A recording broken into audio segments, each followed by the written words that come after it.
Hi, everyone. I'm Mara Webster with In Creative Company, and thank you so much for tuning into one of our talks today. We are a year-round talk series bringing you the best creative voices across film, television, and theater. And today I'm so thrilled to be joined by the fantastic Simone Missick to talk about all things All Rise. And, I wanted to ask you a little bit about the finale of season one, because I was so impressed, not just with the fact that you filmed an entire episode remotely, but how quickly it came together. Everyone was just figuring out how to have remote birthday parties on Zooms, and you guys put together this entire episode. And one of the things that's so interesting in terms of watching it is the process that you guys had to go to, and how you really just lose that intimacy with your scene partners. You lose the nonverbal cues because you're only getting part of someone's body in the frame. And I just wanted to kind of ask you about what that process was like, and if there was kind of more of a rehearsal process almost because of that, to make sure that you were landing the scenes where they needed to be emotionally. It's so funny. You would think that there would be more rehearsals, but there weren't.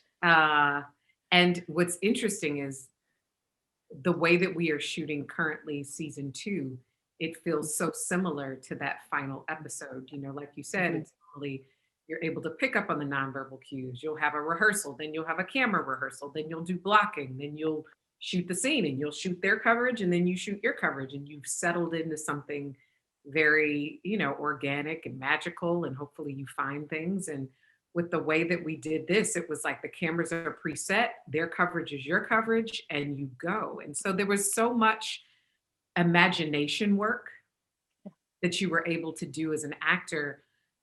At least I was, because I instinctively know in my body the way that Wilson moves.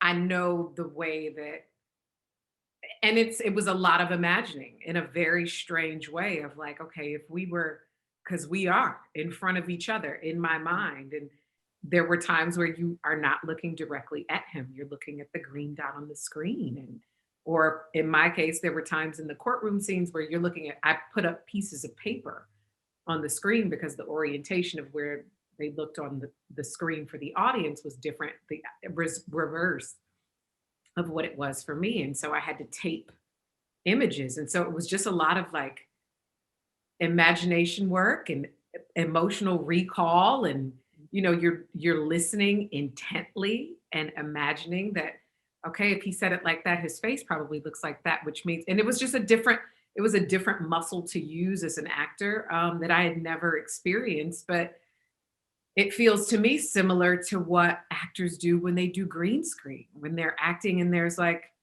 a 50-foot dinosaur behind them. Or, I've just finished watching Lovecraft Country, where they have these amazing monsters on the screen, and you see the breath work and the physical work that, Journey Smollett is doing. And you're like, that is an actor who is tapped into the imagination. And so that was what it was. Because you're right, you don't get to connect with that person in the same way that you would if you were on set, doing the scene normally. Mhm. And what was the difference in terms of the way that you thought about the physical side of your performance? Because you don't have the full use of your body essentially on camera. You know that it's only picking up part of it, so you can't rely on all of the tools that you usually would. So did it make you think any differently about the way that you were utilizing your body within your performance and scenes? No, to be quite honest, because I don't, and I guess I've never really thought about it, but I don't change my performance when I'm like, okay, we're in the close up, so I can do less.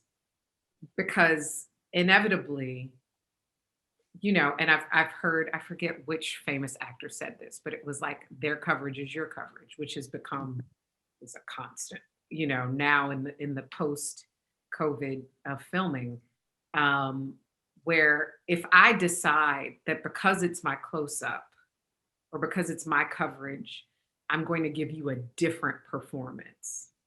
I'm going to use less. I'm going to conserve more energy. Oh, the camera isn't me on me. I don't have to take it to whatever level that is, because this is on you to figure that out. I've just never operated like that as an actor. And so the idea of changing the way that my body responds in that, just because it's as wide as this computer screen or it's as tight as a cell phone, I didn't there was no separation of the performance. So it was all still the same for me. Um, Mhm. I'm trying to think, was there anything? If anything, it was more freeing because there are so many things that you have to think about. It's like you're watching the scene during rehearsal. You know that you have to fix that light. Your hair is off. You got to reapply your under eye coverage. You got to make sure, wait, where was that prop? Do you have your prop? There's so many things that you're doing that there was a freedom in not just solely focusing on the performance. And it felt in a way just as real as what these characters were going through, trying to manage, doing a trial in the middle of COVID and a pandemic and figuring that out. So it all worked very organically to what was actually happening. No, that's so fantastic to hear. And one of the other elements that I wanted to ask you about in terms of the way that you build out your characters is that I know when you first took on the role of Lola, that one of the things that you did was create a character Bible for yourself and really create a lot of details in terms of her backstory. And I was interested in if that was the first time that you'd really found that a useful tool to build out, or if that was something that you tend to always put together in terms of character, and like what the details are that are really useful for you to pull into that process for yourself. I do always do a character Bible. I do them for every play, every short film, everything that I do. And it's helpful, especially in theater when you are living with the same material every night. And so you have to find ways to mine it deeper and deeper and deeper. And I've found that with television, it so helps you to inform the choices and the behaviors that a character makes on a week by week basis per script. I've had the fortune of working with some awesome collaborators and writers that take what I have imagined and created and plotted out, and they use that in the behavior of the character. And these are questions that I'll bring up after a table read or after I've read the script a few dozen times before we start shooting, to say, I don't think that she would do this, or I think that she would say it like that, or remember how we planted this seed back in season 1 episode 4. I think this is where that tree starts to blossom, because they're thinking about, on our show we had 7 series regulars in the first season. Now we have 9. And they're constantly dealing with new characters and new ideas, and every writer does a phenomenal job of trying to craft the individual. But there are things that, as the actor, you have to infuse and bring in. And that's where I find that the character Bible helps. If you have decided that when she was 8, she watched her dad get pulled over by the cops, and that was the thing that made her decide that this was the path that she wanted to go on. Or if, whatever these small details that you have created based on the story that they've given you, it only helps to inform every single movement and decision and approach going forward. And then there are those things that are like, this doesn't compute, and they're like, but it has to be, and then you have to justify it, which is great as well, because you don't I'm sure in the middle of what 2020 has been like, there have been things about you and your response to life that have shocked you, that have surprised you, where you've said, I had no idea that was how I felt or thought or was afraid of this or that, or I've developed this weird phobia or panic or whatever. I think that's life, and that's constant discovery, and that's the beauty of when you have a character Bible, and then having writers who go, yeah, no, in this moment, this is what the story is being told, and you have to go, okay, how can I justify that behavior? And so for me, it's just always a necessary tool to jump off. I do it for auditions, like I do it for anything that I'm passionate about, in order to make sure that I'm living more than just what's on the page. And I love how you're talking about the way that that's not just a tool for you, but that it becomes part of the dialogue that you have with the writers. And I know that you've mentioned in the past how you've always been someone that has wanted to have that dialogue with writers and bring up thoughts about your character and put points forward and question things to make sure that you're making the right choices within your performance. And was kind of wanted to ask you a little bit about how the fact that that's always been part of your process was a really useful tool specifically in terms of developing this character and the relationship that you have with the writers on the show.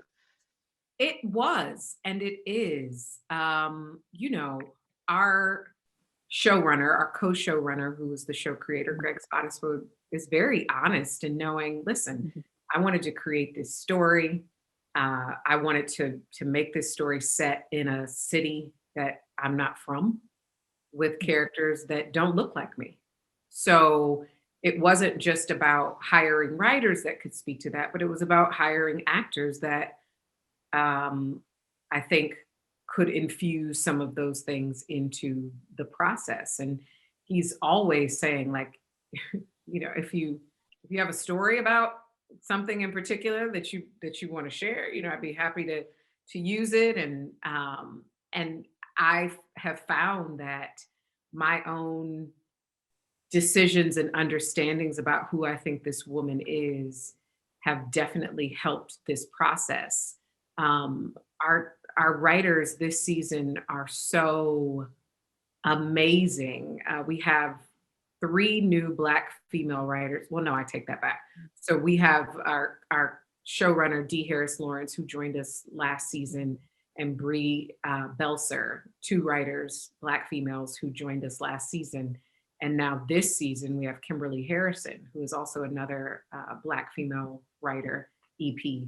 And those three women, you can just feel it in the writing. You feel it. I felt it from Dee's first script. It was like these are women who know women and who know the Black female experience. And so there was a different language that was used when you see Lola on screen with her best friend from college, who is also a Black woman. And that relationship is different from her best friend relationship with Mark.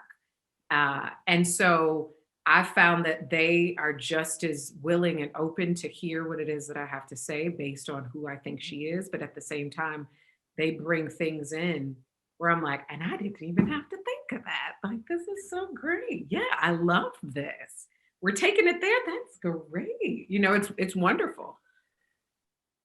Yeah, well, one of the things that I love about the writing on the show, and I think is so special about it, is the way that, whether it is whether it's your character or it's someone who's coming in just for a momentary scene, the care and thought that's taken, not just in terms of the character details, but the way that they're representing every single character.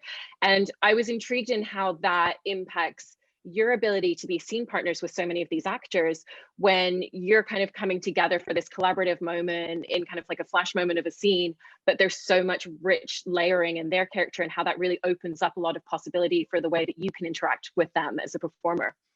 Yeah, I think that our show does a really wonderful job, especially with our guest actors, of giving them, like you said, a rich life, of giving them a background, of not just treating them as stock characters and having these very stereotypical moments or ideas that we just accept because we're watching network television. And I think that it's one of the things that makes the show unique. It's one of the things that that endears a lot of people to the show, because it could be a zany character. We had a young lady who was into cosplay in the first season who thought that her cosplay character was a bird named Irk. And you found out why she wanted to be that. It gave you insight into the cosplay community. Having done a couple of Comic-Cons in my life, that is a segment of the population that I find so interesting. Why certain people choose to get into cosplay and what characters they choose to live out, and how it becomes a separate part of who they are and it allows for them to express themselves. This is a woman who was there for one episode. And they took the time to craft who she was and why she did the things that she did in order to tell the story about her being the victim of a crime, that everyone on the outside was like, this is ridiculous. But I'm sure that there were some people at home who were like, this is me. And it only allows for richer play when it comes to working on set with people, when they feel like, okay, I'm not just here to say a few lines and to walk off, and I'm actually here to live a life, and this person is living a life with me, which would be, myself and my fellow actors. It just makes it a very rich and grounded experience. And, the concept of like giving to your fellow actor, regardless of the size of their role. I will often say, because I have been on that side of the line, if you want to call it. Well, what do you feel comfortable with? Well, what do you think about this moment? Well, do you think that you would do that? I remember working on an episode of Ray Donovan. And this is a scene, one and done. Like, I think I had another scene, but this was the scene, right? And we had done the first rehearsal, and Liev Schreiber looked at me, and it was like that recognition almost. And maybe I made that shit up in my head and it wasn't. And he was just like, all right, it's Tuesday, why not play? But there was like, to me, in my mind, what I said was, Liev looked at me and he said, oh, there is an actor over there. But I don't know what it was, but it was a moment of him going, oh, this is someone that I can play with. This isn't someone who just came in and said, I'm going to pretty act for the camera. I mean, it happens. Yeah. But that just wasn't what I was doing. And he was so generous. He was like, well, what do you think you would do, Simone? And the director, Tucker, had a certain kind of blocking. And Liev was like, well, Simone, do you think that that would be the blocking that you would do? And it was so empowering to watch, one, the lead of a show, two, someone who is extremely well respected, well accomplished, and three, had no reason to connect with me and ask of me what it was that I thought my character would do or what I felt comfortable in doing. I remember saying to myself, I'm going to do that with every actor that I work with when I get to that place. Now, I'm a co-star on this episode, but he is treating me the way that we should treat all fellow artists, because we are all here creating a story and doing this together, and there are no small parts. Every person is necessary. And so, I think that example was certainly something that stuck with me. And it's certainly something that I try to bring to All Rise, of just trying to make your fellow actor, no matter the size of their role, feel comfortable, because they are being asked to live a life, even if that life is just temporary and it's just a moment. I love hearing that so much. And I'm so glad that you had that experience to be able to kind of bring that to this show. And one of the things that I also wanted to ask you about in terms of the dialogue of the show that I always find really interesting with procedurals is the unique challenge of delivering that language that really needs to be there in terms of details and information that you have to convey to the audience about what's going on.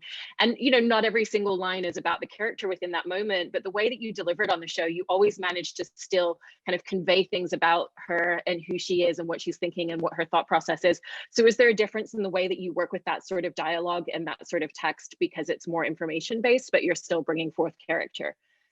What's really wonderful is that I don't have to do a lot of the technical. Like, this isn't, it's interesting watching a show told from a judge's perspective primarily, but that also deals with the lawyers and the clerks and everyone that works within the courtroom. But the dialogue that I find myself being asked to deliver is not always technical. It's not like a medical procedural where you got to talk about the And what I found is that the writers try to make Lola as human as possible, and that sometimes I think finds itself in not being the technical terminology. And yet, like you said, it's necessary in delivering a verdict. And so, what I think is so maybe I don't I guess there's no difference for me in the way that I approach it. It's almost like, okay, this is the stuff that you got to get out. But this is what I actually want to say to you, the defendant, or you, the attorneys that are misbehaving, or, to the gallery of people who are listening to this verdict.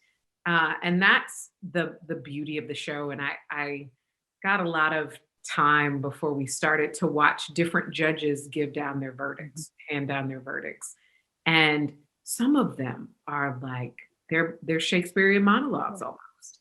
And it's beautiful to see where it's not the rote and da, da, da, da, da, da, da, da, which I'm sure is the monotony of their day to day in a lot of ways. And so I think that that's what we try to infuse into the show.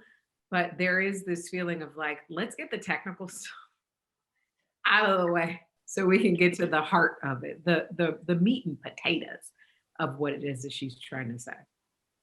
Yeah. Well, one of the interesting things about her profession as well is that as a judge, there's moments where they really have to remain neutral and not convey their emotions and what they're thinking. And there's kind of a stoicness that is a requirement and a necessity of the job at certain moments. And so I wanted to ask you about how that impacts certain moments for you in the way that you're having to capture that at times within the show, but you still are, again, just like delivering that performance and bringing the internal dialogue out in like really, really small, nuanced ways, and how you think about those moments. We shot episode 2 of the second season, and it's a 2-parter. And so you have the setup of the case in episode 1, and then the verdict in episode 2. And the verdict was not something that Simone, was comfortable with. And it was one of those things where I'm looking at my character Bible and who I think this woman is. And I'm like, this can't happen. And yet I know that story-wise, it has to happen. And I had been kind of ignoring it. And it was like one of those things where you have to go to the doctor's office to get blood work done or something, and I was like, I don't want to think about it. And it was the night before we shot the scene. The Kamala Harris Mike Pence debate was going on, and I called up our showrunner Dee, and I was like, I can't do this. I can't and I don't understand why this is happening on this show. Like, I don't. And she says, all of that you're feeling is everything that she's feeling in this moment, and still has to maintain a form of being neutral, like some semblance of it. And I said, yeah, but nah. Like, I understand, judges are supposed to be impartial. But I've seen some judges, there was a podcast called Serial that our show was partially based off of. And this judicial system that they looked at was in Cleveland, I believe. And that's where a lot of ideas and characters and thoughts about the show it was a jumping off point for our writers. And there was this judge who was it was very clear what his feelings were, not just in the way that he gave out verdicts and the way that he handed out sentencing, but in what he said from the bench. So this idea of partiality with human beings that are biased, impartiality with human beings that are biased, it's unrealistic. The bias always shows up in one way, shape, or form. And so I just couldn't let the dialogue be the dialogue without, in this moment, sharing what was Lola's inner monologue.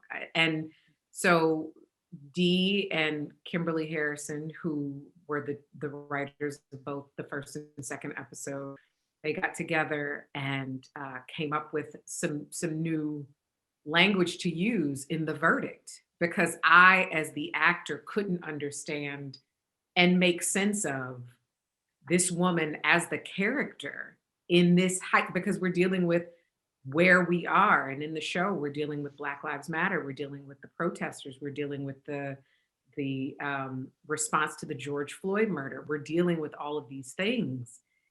I could not see how this woman would just go, yeah, I'm feeling all of these things and all of these things are happening. And you as the audience are at home feeling those things as well, but it doesn't matter because she has to be impartial. It was like, no, this can't happen. And so, there are times when you do have to let that dialogue play on the inner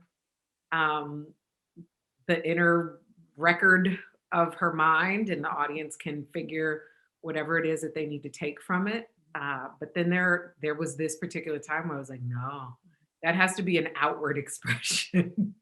But that's such a testament to the writers as well, because they don't always make those pivots and make those changes just because of how an actor is feeling about delivering certain lines, which is amazing. And kind of diving back to what we were talking about earlier in terms of like you having your show Bible, and you were mentioning just now how one of the things that was useful to you as well when first starting out in the show was watching videos, listening to things like Serial.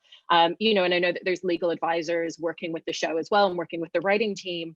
Kind of now that you're going into season 2, and this is a character that so intrinsically, and just a lot of the day-to-day of what that job looks like is something that you've become so much more familiar with through working on the show. I was kind of intrigued by what are the tools that are still really valuable and useful to you as you were going into that preparation and coming back for season 2 that you still kind of wanted to make part of your research and preparation process for this season. What's really great about the second season is that because we are dealing with COVID, realistically, in the way that courts throughout the country are having to operate, everything is new again. So the things that are supposed to be rote and, the day-to-day, the normal, a lot of that is still malleable, it's still changing, it's still fluid, because you're not having jury trials, you're not dealing with the way that a courtroom typically operates. I mean, things just as simple as having your judicial assistant hand you a file. It's like she's wiping it down and handing it to you with a gloved hand before you receive it. And there are things that that were comforts in the first season that are not necessarily the givens in this second season, which is exciting, because you don't feel like, all right, now I got what this is. I know how this goes. Oh, this is the part where it's like, no, all of it is still. And now how do I deal with that in this environment of a pandemic? And yet there are still, I think, the relationships that are the things that, were very established in the first season. That even those things that you would think like, oh, okay, well, the court of it all, the procedure of it all has changed, but at least we know these relationships and these people. And even that from the very first episode is being kind of turned on its head and changed in a way that just provided so much, so many new things to explore. This second season, the theme for my character is really kind of a metamorphosis of sorts. She is changing in a way that she did not anticipate. And some of those things are outward, and some of those things are inward out, excuse me. And so again, all of that then takes what are the givens, what are the things that, and it completely upends it. And that's what I think is really exciting about this second season, is everything that I think Lola thought that she knew about herself, about the world, about the kind of judge that she wanted to be, about the day to day, about, feeling like, all right, I got this. I got my feet up under me. I know how this goes. I've been doing this for a little bit. I'm grounded in it. Nope, none of that is true. And it's similar. It's similar to me as an actor. I always have felt like Lola's journey was very similar to my journey. This is a woman who knew what she wanted to do from a very young age. She has finally arrived at that place in her career where she has established herself to a certain level, and yet there are all of these things that she does not know, and that she has to find and figure out and manage and work through. Similar to me being the lead on a network show and it being the first time that I've done that, the first time that this responsibility has been given to me, and having to figure all of that out. What does that look like? And how do I approach it? How do I manage my energy? How do we figure out the script? All of those things. How am I taking care of the people in the hair and the makeup department? Are my co-stars safe? Does everybody feel okay?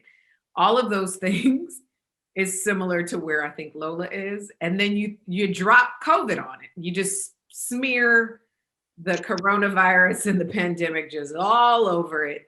And then you go, now figure it out, make a sandwich. And so I think there is no comfort in any of it in terms of like, oh, okay, well, I figured this out. It's none of that. And it's great to deal with. Mm-hmm. Well, I can't wait to watch and see the spaces that you managed to take this character in the season, especially from everything that you've said today. And thank you so much for taking time to talk to us in the midst of season 2 production. Thank you. This was wonderful. I really appreciate it.